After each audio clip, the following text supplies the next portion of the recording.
Most video games want you to feel powerful. They want you to win.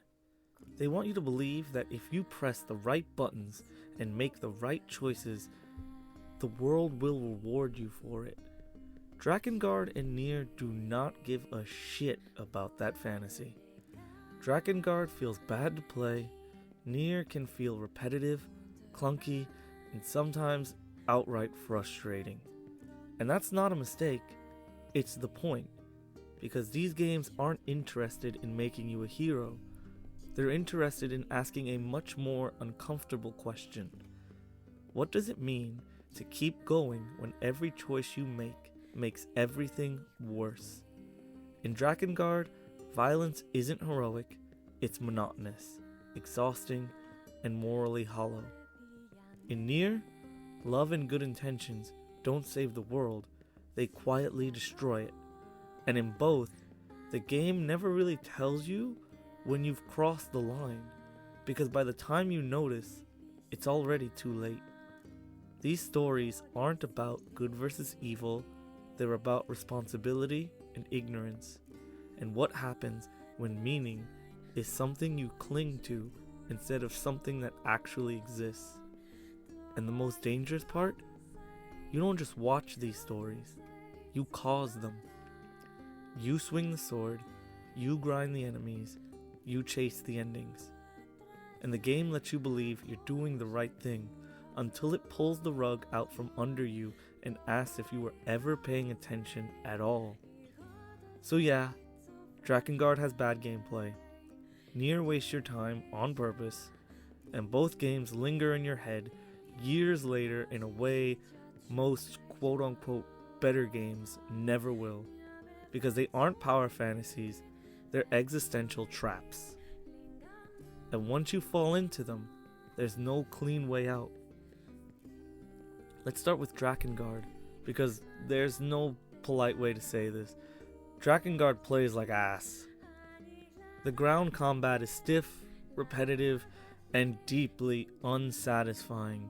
You mash the same attack into waves of enemies that barely react, barely matter, and barely feel alive. There's no finesse here, no rhythm, no sense of mastery. You aren't learning a system, you're enduring one. And that's important, because DrakeNieR does have a combat system. It just doesn't care if you enjoy it.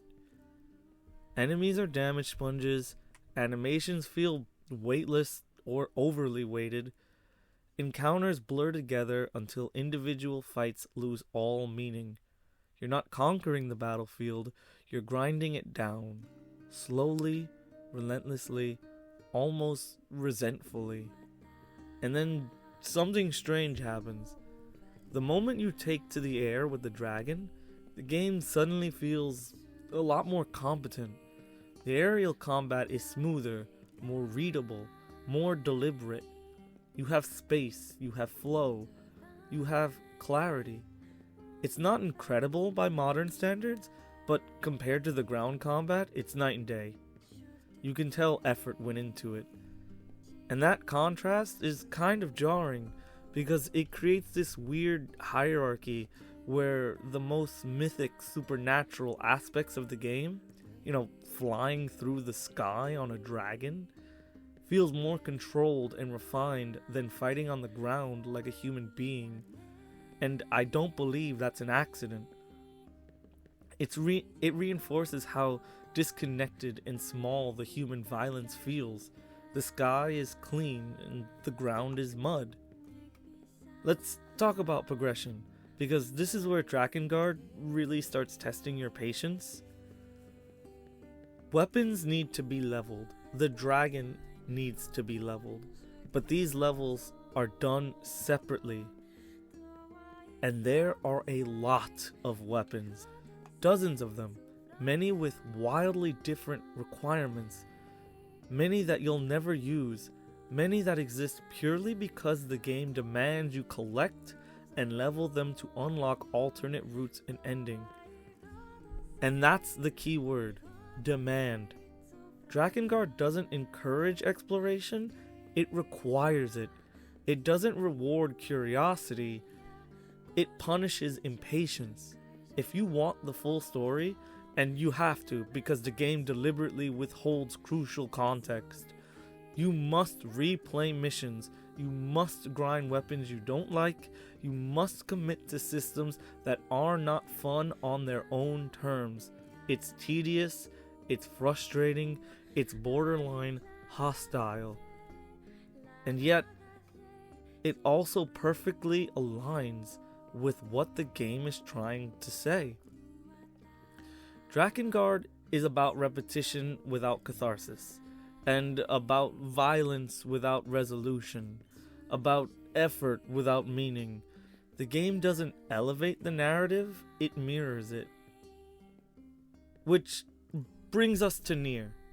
NieR is undeniably more refined. Combat is faster, smoother, more responsive. You have light attacks, heavy attacks, magic, you can dodge. It feels like a real action RPG instead of a punishment simulator. But here's the one thing no one likes admitting.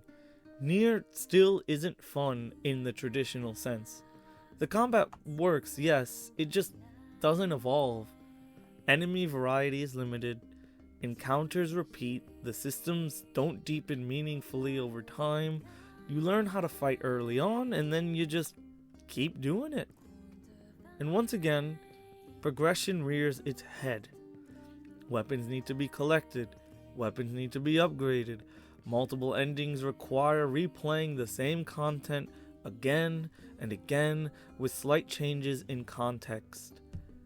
Routes overlap, dialogue repeats, boss fights return with new emotional framing, but mechanically, you're still doing the same thing. And if you're here for the gameplay alone, that can get old very fast. NieR asks you to replay not because it has new mechanics to show you, but because it has new truths to reveal. And that's a risky bet, because it assumes you're willing to sacrifice enjoyment for understanding. Where most games try to hide repetition, NieR weaponizes it. Just like DrakeNieR, it forces you to confront how much time you're willing to spend chasing meaning, even when the process itself feels hollow. And this is where people usually say, well, the gameplay is bad, but the story makes up for it. I don't think that's accurate. The gameplay doesn't make up for anything. If anything, the gameplay is complicit. The monotony, the repetition, the grinding, the alternate routes, all of it conditions you to keep going even when you're not having fun. It trains you to persist out of obligation, not joy, which is exactly how the characters operate. They don't stop because stopping would force them to confront the truth, so neither do you. Once you accept that DrakeNieR and NieR aren't trying to entertain you, something just clicks in your head. The frustration, the repetition, the grind, the forced persistence, all of it starts to feel less like bad design and more like conditioning, because existentialism at its core isn't about despair. It's about responsibility in a world that refuses to give you meaning for free. And every major character in these games is trapped in that exact dilemma. Let me start with the characters from DrakeNieR, because DrakeNieR is much more brutal about it. Kaim isn't a hero. He isn't even an anti-hero. He's a man who responds to loss with annihilation. He doesn't question the morality of his actions because questioning would slow him down, and slowing down means feeling. The game never rewards you for playing Kaim well, it rewards you for continuing. You kill because stopping would mean asking why you're killing at all. And the mechanics reinforce that. The endless waves, the numb repetition, the lack of feedback. Violence becomes routine, not climactic. You aren't conquering evil, you're erasing obstacles. Kaim's companions aren't moral anchors either, they're mirrors of different forms of avoidance. Leonard justifies horror through faith. He's also a pedophile. Leonard being a pedophile is not there to provoke sympathy, It's there to destroy the player's instinct to excuse suffering. He was abused, he was traumatized, and the game refuses to let the trauma become justification. That's important because most stories want you to turn trauma into absolution.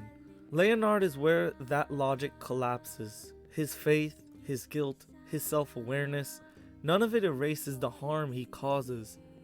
The game is daring you to hold two thoughts at once. This person was broken, and this person is unforgivable. Existentially, Leonard represents the terrifying idea that understanding does not equal mercy. Then there's Ariok, whose name I could be pronouncing wrong. Ariok replaces grief with indulgence. Ariok is about moral reasoning completely detaching from reality. She's a cannibal, but her cannibalism isn't framed as madness, it's framed as logic taken too far. She believes the world is so cruel that death is preferable to survival, so she protects, quote-unquote, children by consuming them, ensuring they will never suffer. That's utilitarian ethics pushed into horror. If the world is unbearable, then ending life becomes kindness. Ariok shows that good intentions without moral limits become indistinguishable from atrocity. She doesn't see herself as a monster, and that's the point. Next there's Seer. Seer is the quietest and in some ways the most realistic of the characters. His guilt over his sister isn't monstrous, it's internalized responsibility. He believes that if he had been better, more obedient, more useful, she wouldn't have suffered. Seer represents false responsibility, the belief that you are to blame for things you never had control over. Existentially, he's the opposite of Kaim. He absorbs guilt until it crushes him. Where Kaim externalizes violence, Seer internalizes blame. Both are responses to a world that offer no justice. Next, we have Inuart. Inuart confuses obsession with love. Inuart, in my opinion, is obsession disguised as love. He doesn't want Fourier to be happy. He wants her to belong to him. When she dies, he doesn't grieve her as a person. He turns her into an object of fixation. This is where Drakengard really sharpens the knife. Inuart becomes the antagonist, not because he's evil, but because he cannot accept a world where love is unreciprocated and loss is final. He chooses possession over acceptance. Existentially, Inuart shows how refusing to accept meaninglessness turns desire into tyranny. For the last character, I'm going to be very clear and careful here because Drakengard's intent is often misunderstood. Fourier. Fourier's love for Kaim is not presented as healthy, mutual, or meant to be accepted. It's presented as tragic, isolating, and corrosive. For her and for the world, Fourier is not a character with agency in the traditional sense. She's a seal, a symbol, a political object, and a spiritual tool before she's ever treated like a person. She is not allowed to want anything. So Fourier's love isn't born out of romance, it's born out of emotional starvation. Drakengard is showing what happens when the only emotional anchor a person has is someone they cannot love in a healthy way. In existential terms, Fourier represents a person who is crushed by contradiction. She must be pure, she must be selfless, she must not want, but she is still human. The world demands she erase herself, and she tries. Her love isn't meant to be justified. It's meant to show the cost of denying human needs entirely. It's important to know that none of these characters are framed as wrong in the moment. They're framed more as functional. They keep moving. they keep fighting, they keep justifying themselves, and the game lets you do the same. You're never asked if this is right, only if you're willing to keep going. That's existentialism without the poetry. Now we move into NieR, where the existential knife gets twisted, so to speak. NieR, in contrast to DrakeNieR, is kinder, softer, more emotionally approachable, and that makes it more dangerous. NieR is a character defined by intent. He wants to protect his sister, he wants to help his friends, he wants to do the right thing. And the game never outright tells you he's wrong, it just keeps letting you succeed. Enemies fall, villages thank you, companions affirm you. Systems progress, weapons upgrade, routes unlock. The lie isn't spoken, it's reinforced. And because the gameplay loop asks you to repeat the same actions across multiple routes, you're trained to reinterpret the same events through new information, but without changing your behavior.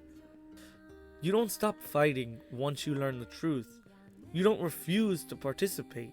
You keep going. Because the game has taught you that understanding comes after persistence. And like Kaim, all of NieR's companions represent something. Kaine knows something is wrong, but rage is easier than reflection. Kaine understands the shades early on. She hears their fear, confusion, and pain. She knows they aren't mindless monsters, and yet she keeps fighting, she keeps killing, and she doesn't stop the others to explain what she knows. That's not because she doesn't care, it's because saying it out loud would shatter the fragile structure holding everyone together. Existentially, Kaine represents selective silence. She isn't hiding the truth to be cruel, she's hiding it because truth without an alternative is devastation.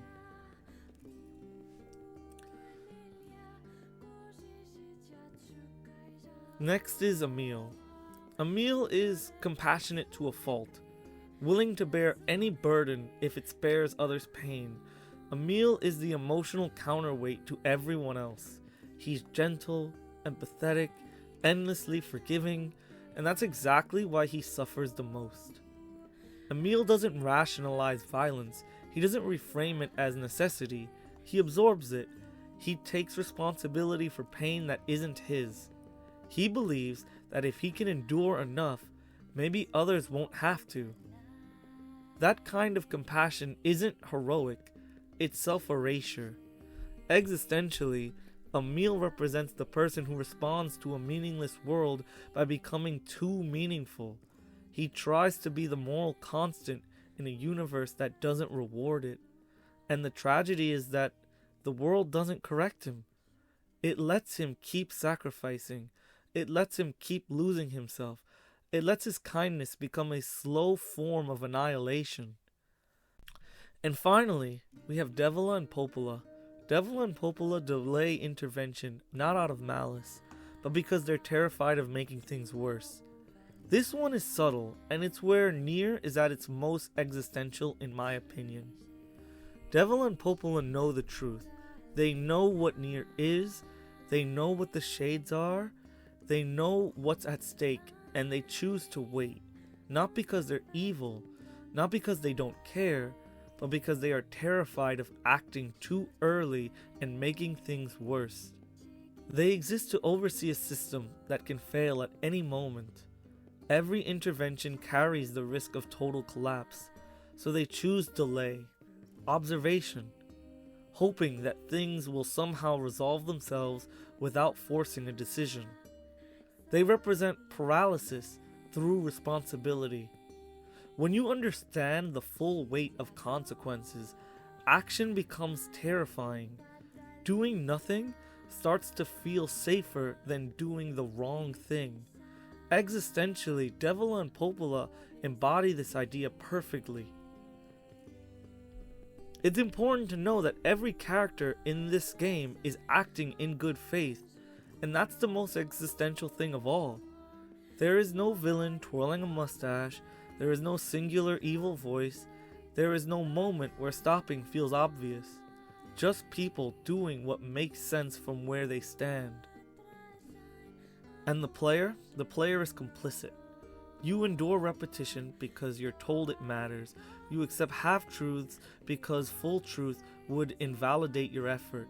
You mistake persistence for righteousness because the game keeps rewarding you for continuing. That's why the revelation hurt. Not because they came out of nowhere, but because you were trained not to question them. Existentialism isn't about despairing over meaninglessness. It's about confronting the terrifying idea that meaning is something you construct, and that construction doesn't protect you from consequences. DrakeNieR and DrakeNieR don't ask, "Did you enjoy this?" They ask, "Now that you know what you've done, what are you going to do with that knowledge?" And the cruel brilliance of these games is that they don't give you an answer, they let you sit with it. At this point, it becomes clear that DrakeNieR and DrakeNieR aren't just telling stories about bad outcomes, they're telling stories about you. More specifically, they're telling stories about what you're willing to justify as long as the game keeps letting you progress. This is where the player complicity stops being an accident and becomes the entire design philosophy. DrakeNieR is blunt about it. From the very beginning, it gives you no moral high ground. Kaim is violent, unstable, and driven by rage, and the game never tries to soften that. There's no karma system, no morality meter, no branching dialogue where you get to feel clever for choosing mercy. You kill because the game says kill. And because the mechanics are so repetitive and emotionally empty, killing stops feeling like a decision and starts feeling like maintenance, something you do to keep the machine running. By the time the ending starts spiraling into the absurd, giant babies and eldritch gods, impossible timelines, the game isn't asking if this makes sense morally. It's asking whether you're willing to keep going, and you do. Because DrakeNieR has already trained you to equate completion with purpose. DrakeNieR, by contrast, is far more subtle and far more dangerous in my opinion. DrakeNieR doesn't frame your actions as questionable, it frames them as necessary. Every enemy you kill is framed as a threat. Every quest reinforces your role as a protector. Every major decision is backed by emotional justification. Family, loyalty, love, survival. You aren't encouraged to question your role because the game keeps validating it. And this is where the multiple routes matter. Route A introduces the world and its conflicts. Route B reframes the conflict without changing your actions. Route C and D escalate the consequences but still don't let you opt out.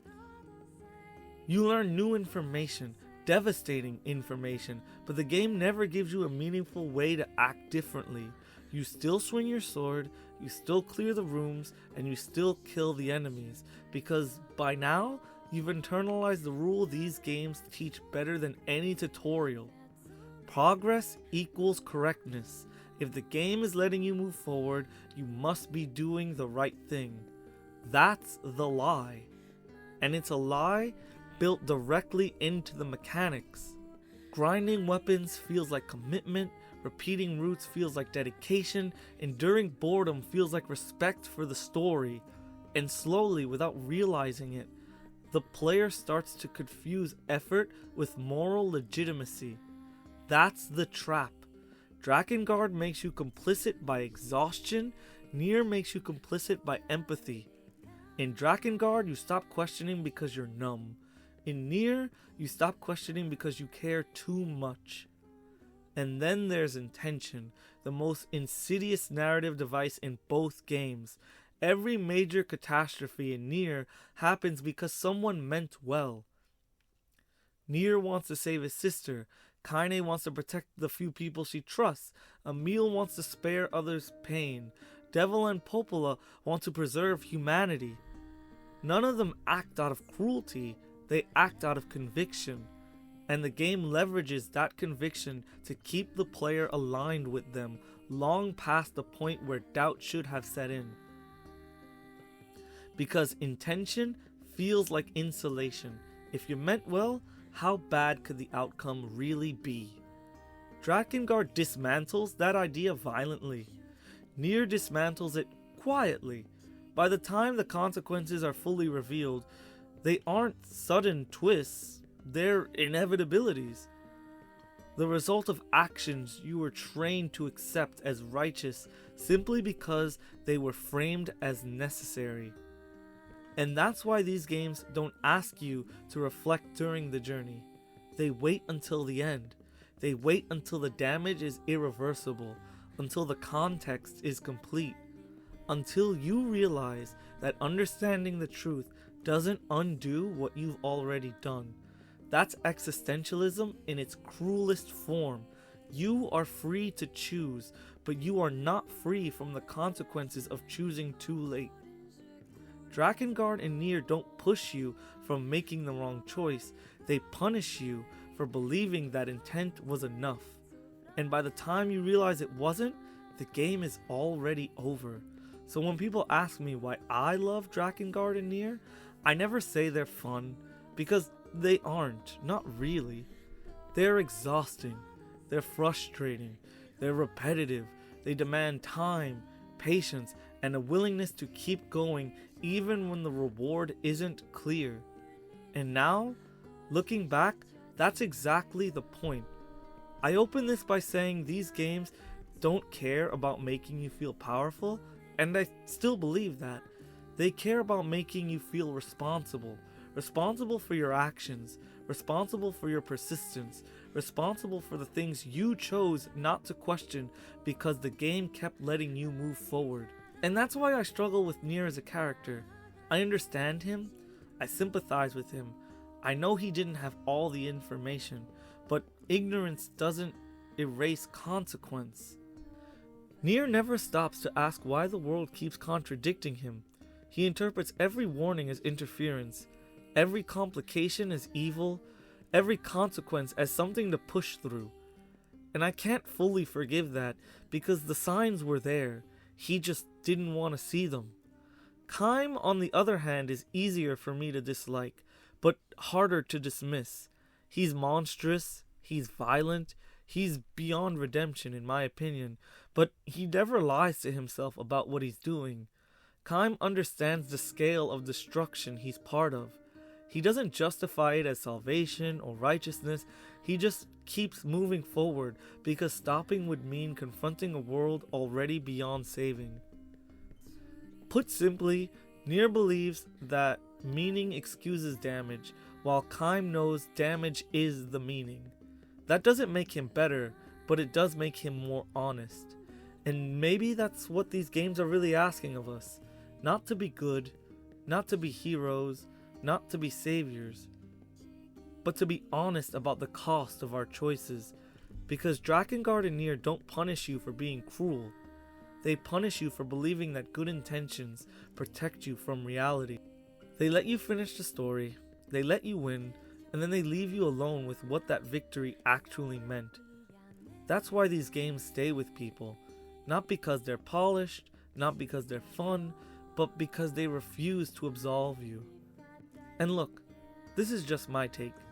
These games mean different things to different people, and that's kind of the beauty of them. So if you love NieR, or if you hate Kime, or if you think I'm being unfair, or if you walked away with a completely different read on the themes than I did, I want to hear it. Because DrakeNieR and NieR aren't stories you finish and move on from. They're conversations. And I think that's exactly why they're meant to be remembered.